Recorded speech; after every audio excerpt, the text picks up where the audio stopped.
Okay, welcome back to the daily driven Alpha. The daily driver finally gets its suspension upgraded, as it should have a long time ago. We've put in the wishbones and the refurbished bushing. As we talked about yesterday, we had to stop yesterday afternoon and come back at it this morning. We found that there were a couple of components that were missing when this car was originally so-called restored. And once again, as we say,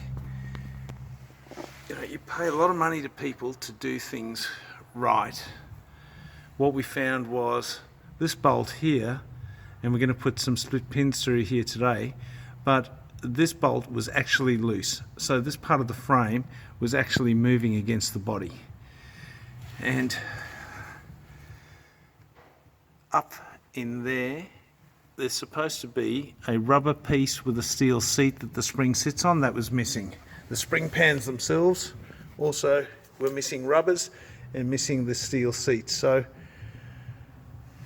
check things yourself. Don't rely on other people to tell you that they've been done correctly. We've also put in some new components from Classic Alfa. They went in yesterday.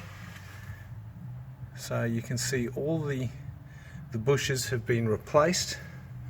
So this will help the car track and drive a lot better. As I said yesterday, new bushes went in there for the sway bar. Drop link bushes are looking okay.